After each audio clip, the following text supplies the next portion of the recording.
Hello बच्चों, चलिए शुरू करते हैं chapter number 5, principle of inheritance and variation. तो principle of inheritance and variation को शुरू करने से पहले यहाँ पे कुछ क्वेश्चंस को पहले हम देखते हैं कि क्या है principal of inheritance and variation. तो यहाँ पे कुछ क्वेश्चंस गिवन है बच्चों। क्वेश्चंस क्या है? हाउ यू वॉन्डर, कह रहा है कि आपको आश्चर्य होगा। आपको कैसे आश्चर्य होगा आप समझने की बात करते हैं यहाँ पे।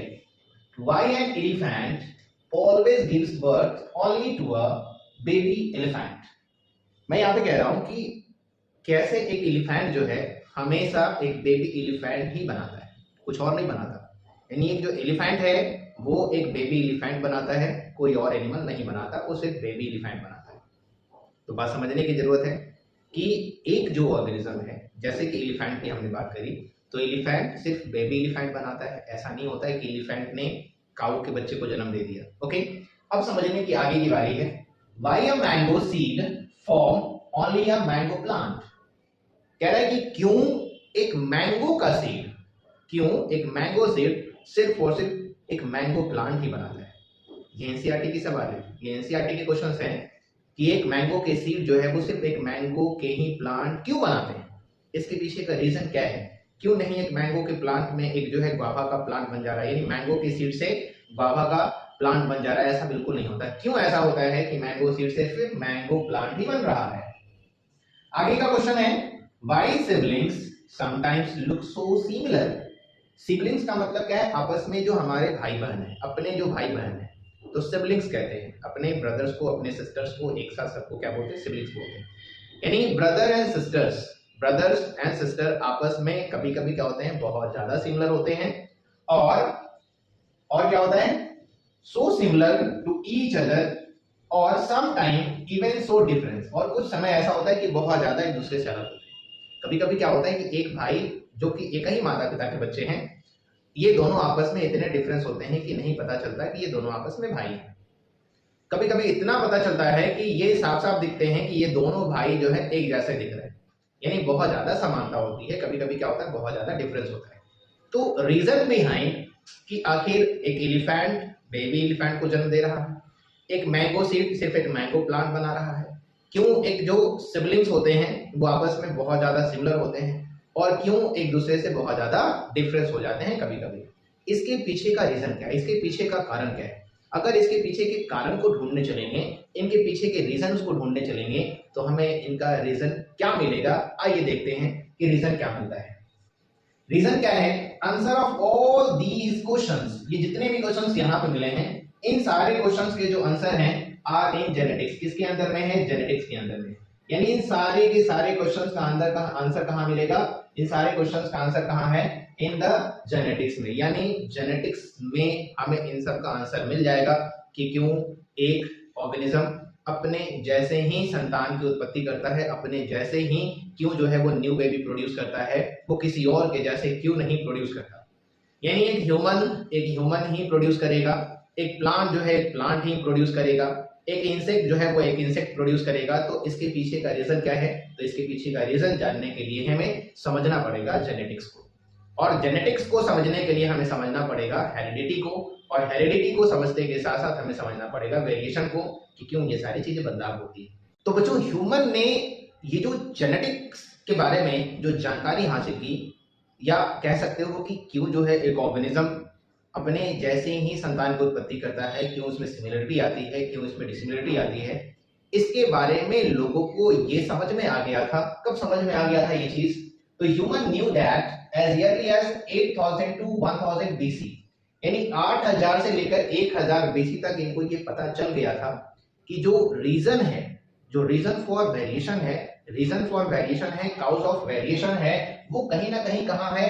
Hidden in the sexual reproduction. यानी cause of variation hidden in the sexual reproduction. इन चीजों का ज्ञान जो है अर्ली ह्यूमन को 8000 टू 1000 बीसी में इस चीज का पता उनको चल गया, और ये चीजें उनको पता चला था।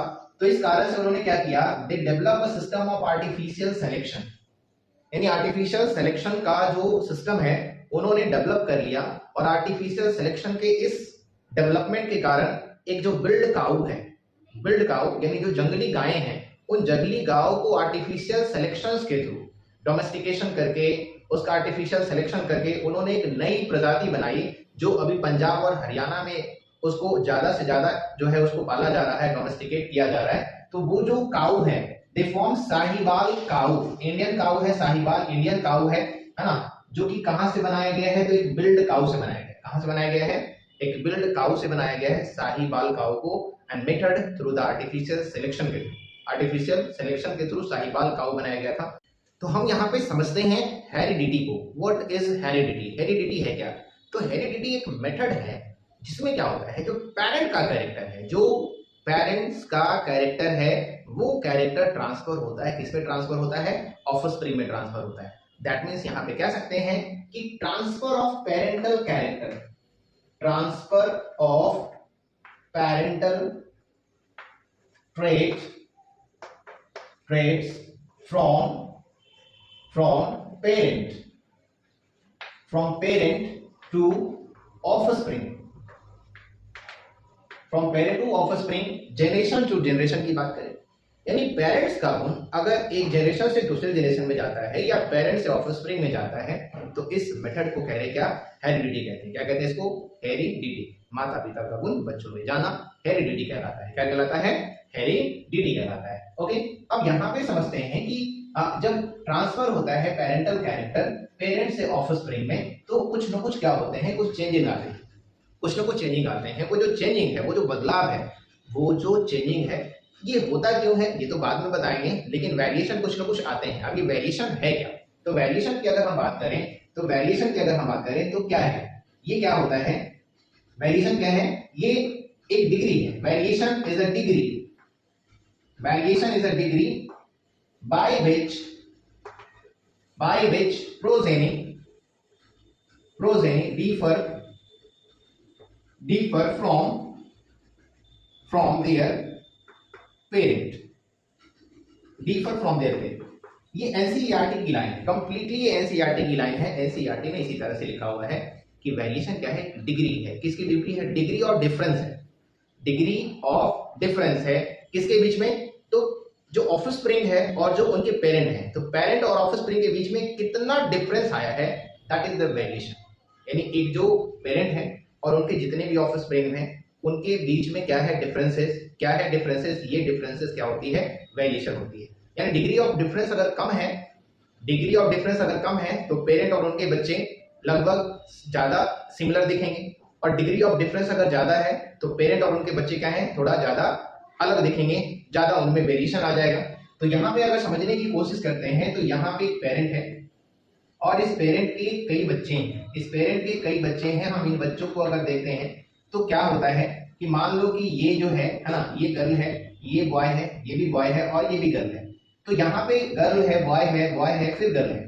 तो एक जो पेरेंट है उनके यहाँ पे 4 बच्चे हैं, और 4 बच्चों को देखा जाए तो ये जो गर्ल है और ये जो गर्ल है, ये आपस में डिफरेंस होगी। यानी इनके बीच में डिग्री ऑफ डिफरेंस कितना है? ये जो बॉय है और ये जो बॉय है, ये आपस में एक दूसरे से क्या होंगे? डिफरेंस होंगे। यानी इनमें डिग्री ऑफ डिफरेंस कितना है? यानी ये भी एक दूसरे से वेरिएशन का आएगा और इनमें भी वेरिएशन आएगा, और इन चारों बच्चों में क्या है? आपस में वेरिएशन रहेगा। साथ ही साथ इन चारों बच्चों का अपने पेरेंट के साथ भी क्या होगा?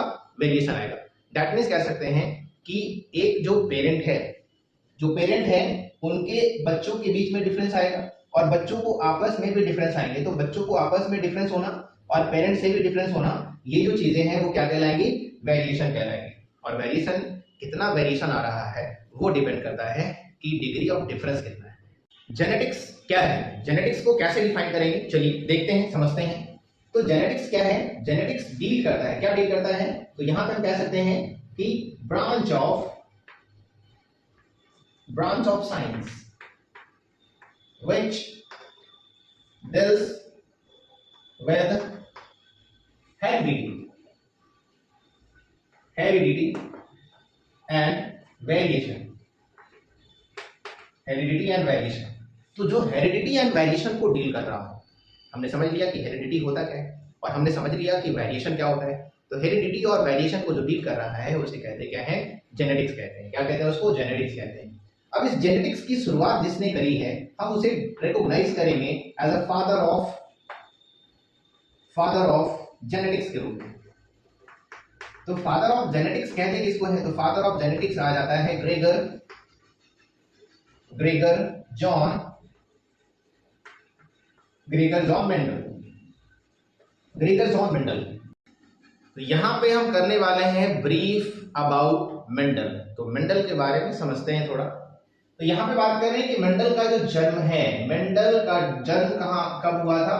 तो 22 जुलाई 1822 को, यानी 22 जुलाई 1822 ईस्वी को मेंडल का जन्म हुआ था। कहां हुआ था मेंडल का जन्म?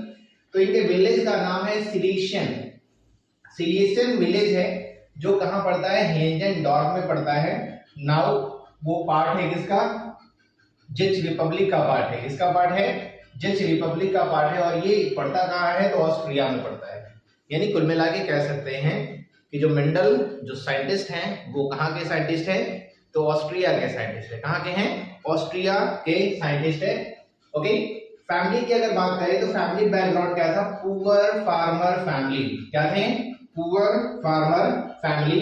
इसके बाद अगर हम बात करते हैं, इन 1843 joint St. Thomas Monastery and in 1847 became Christ। कहता है कि 1843 की बात करें तो 1843 में मेंडल की जो उम्र है वो लगभग 21 साल की है। यानी 21 साल की उम्र में उन्होंने St. Thomas Monastery ज्वाइन किया और 1847 में वो वहां पे क्या बन गए? प्राइस्ट बन गए। और इसके बाद वो जो मोनास्ट्री का जो गार्डन है, उस गार्डन में वो बहुत सारे पेड़ पौधे लगे रहते हैं, उसपे वो देखभाल करते, एक्सपेरिमेंट करते रहते। ओके। तो इन चीजों को देख करके मोनास्ट्री वाले ने उन्हें क्या किया? भेज दिया। क्या भेजा? तो इन 1851 went to University of Vienna for the study of math and science।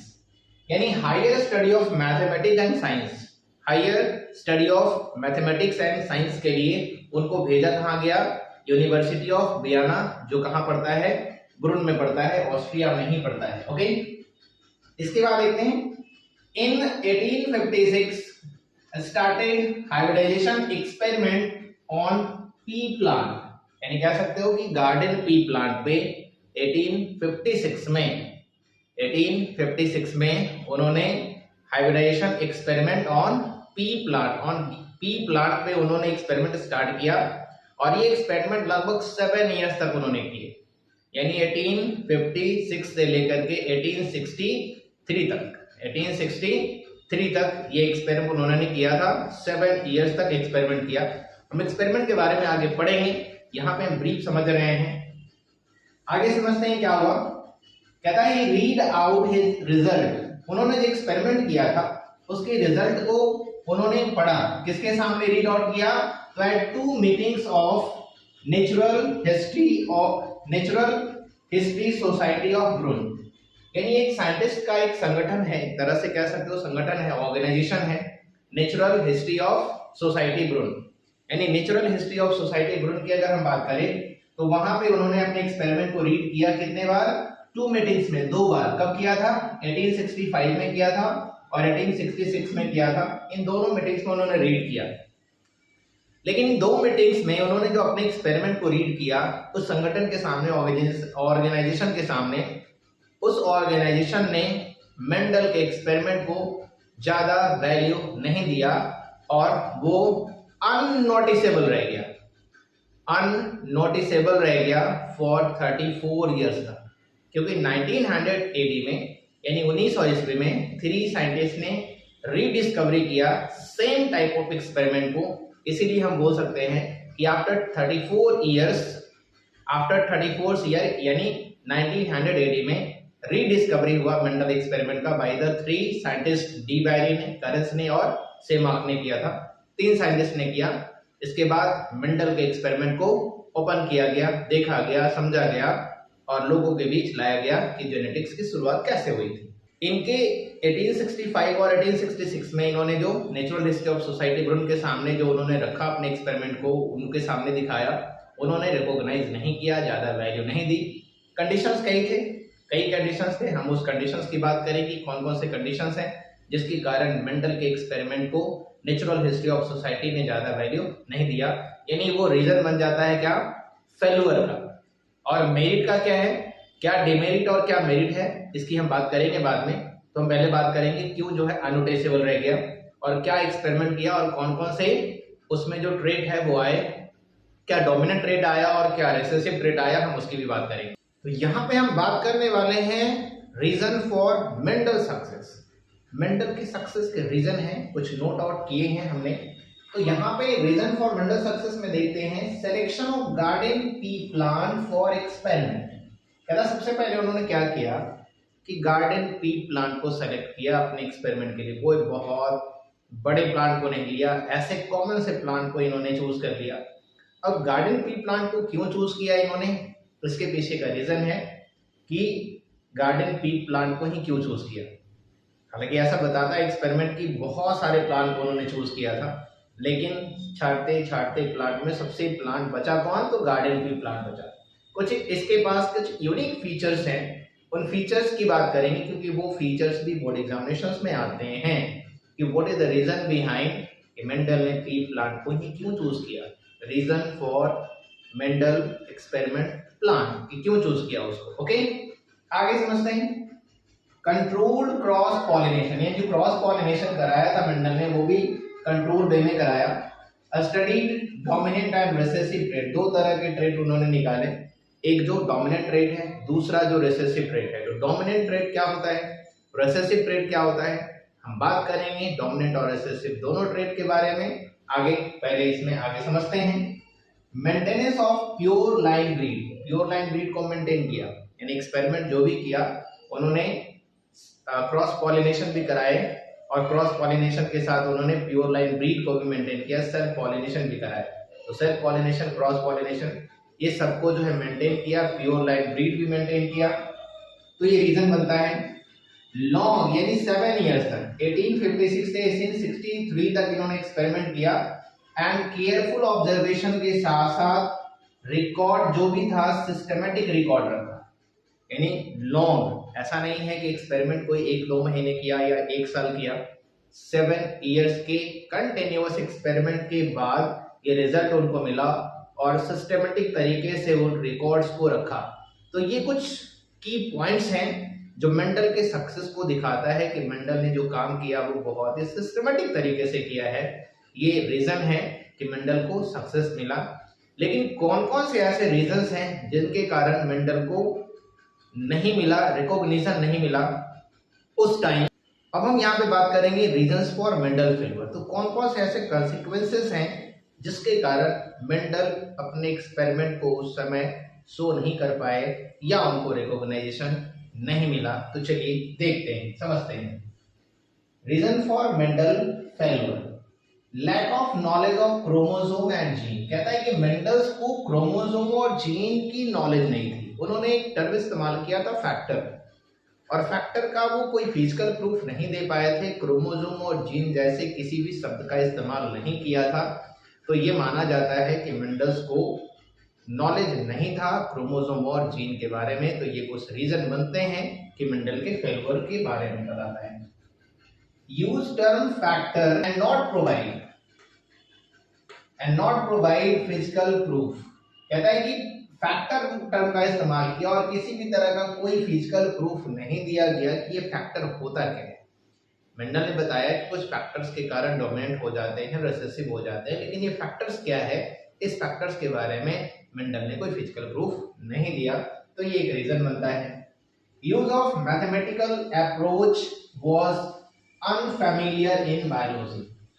कहता है दैट टाइम 19th सेंचुरी की बात हो रही है, मिड 19th सेंचुरी की बात हो रही है। उस समय स्टैटिकल अप्रोच इस्तेमाल किया, यानी मैथमेटिकल अप्रोच इस्तेमाल किया बायोलॉजी में। फर्स्ट टाइम मैथमेटिकल अप्रोच को इस्तेमाल किया, स्टैटिकल अप्रोच को इस्तेमाल किया। और उस समय के साइंटिस्ट के लिए बायोलॉजी में मैथमेटिकल अप्रोच को यूज करना अनफैमिलियर था और इस कारण से मेंडल को रिकॉग्नाइजेशन नहीं मिला। इसके बाद देखते हैं कॉम्प्लेक्सिटी ऑफ लेटर एक्सपेरिमेंट्स और नॉट मैच विद अदर।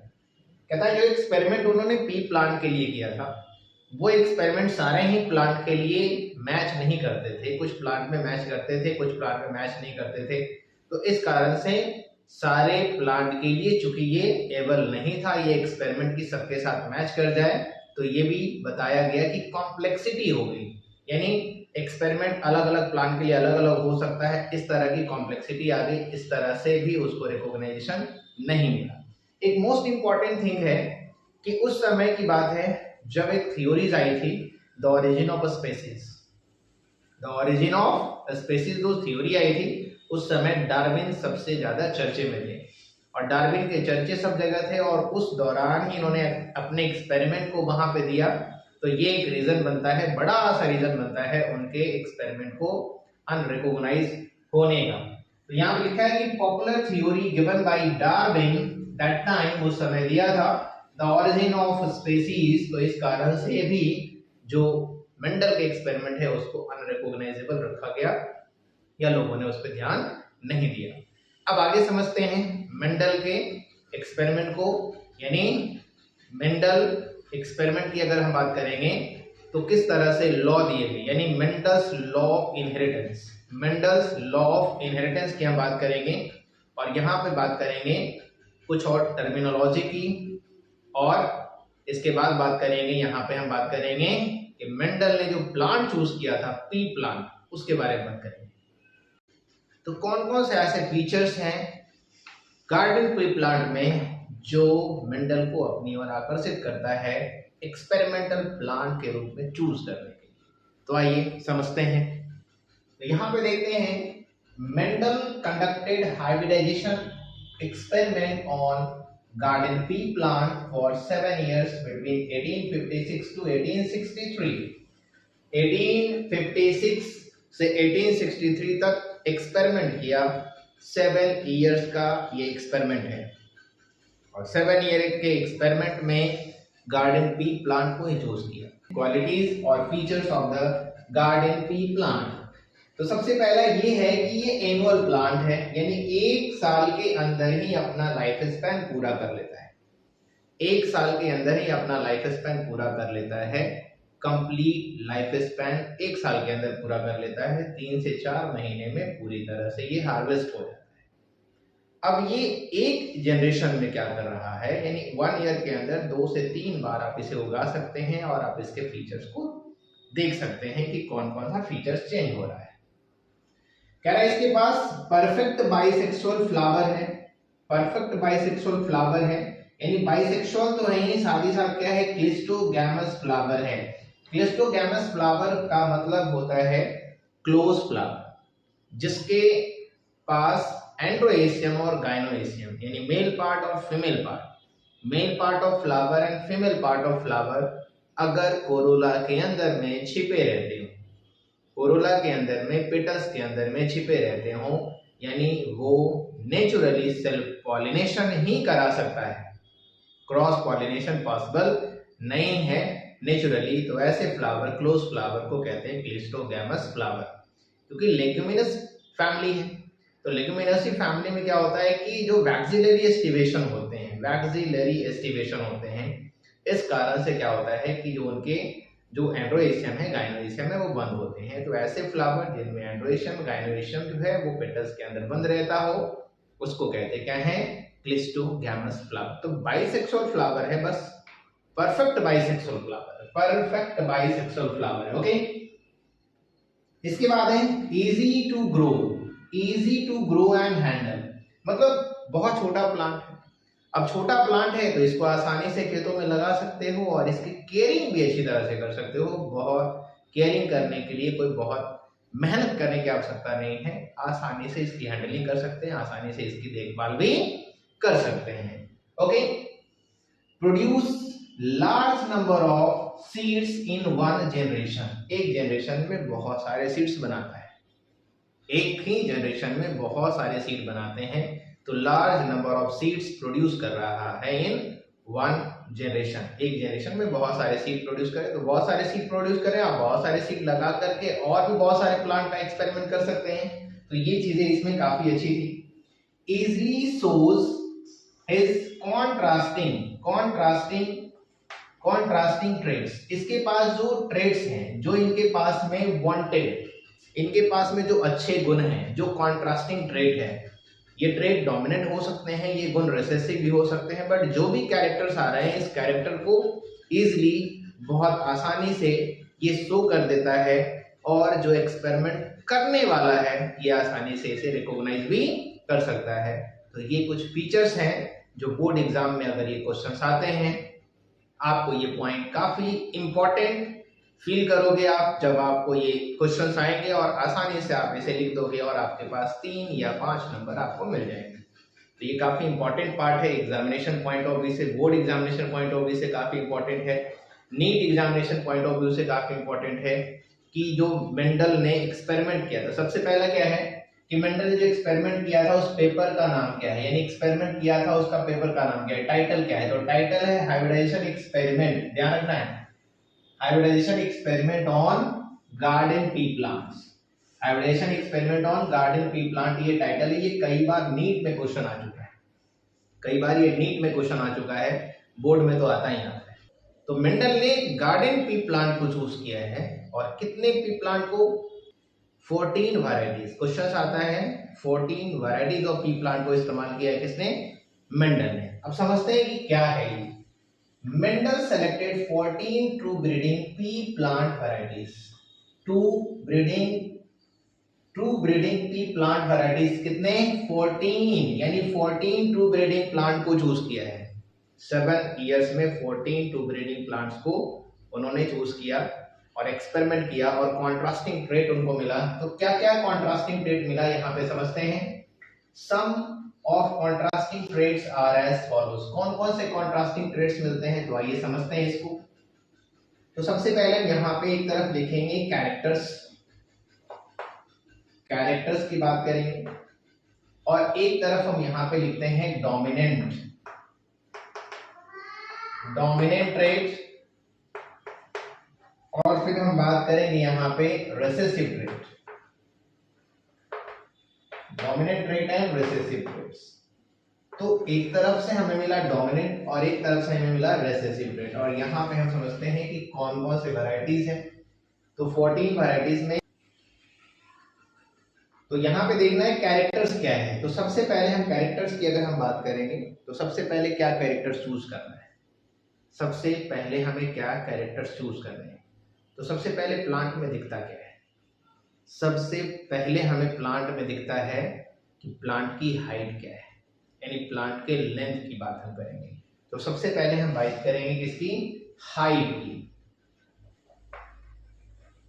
यानी प्लांट की हाइट, यानी लंबाई, ऊंचाई। अब ऊंचाई दो तरह की, कम है तो शॉर्ट, ज्यादा है तो लॉन्ग। तो इस तरह से अगर हम देखते हैं कि प्लांट की हाइट के बेसिस पे हम ट्रेट हमें क्या मिल रहा है। तो कोई प्लांट जो कि लॉन्ग है यानी टॉल है तो उसको रखते हैं कि टॉल होना प्लांट के लिए क्या है, ये डोमिनेंट फीचर है। प्लांट का टॉल होना क्या है, डोमिनेंट फीचर है, क्योंकि टॉल होगा प्लांट तो ज्यादा पत्तियां होगी, ज्यादा उसके पास बायोमास बनेगा, ज्यादा उसके पास फ्लावर लगेंगे, ज्यादा उसके पास फल भी लगेगा।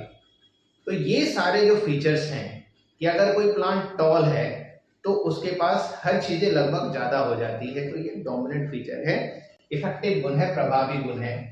लेकिन अगर कोई प्लांट ड्वार्फ है, बौना है, नाटा है, तो उसमें पत्तियां कम लगेगी, पौधे का साइज कम होगा, इस कारण से उसमें फूल भी कम लगेंगे और फल भी कम लगेंगे। तो ये कुछ नेगेटिव चला जाता है, दैट मीन्स कि रेसेसिव फीचर्स हो जाते हैं, यानी रेसेसिव ट्रेट हो जाते हैं।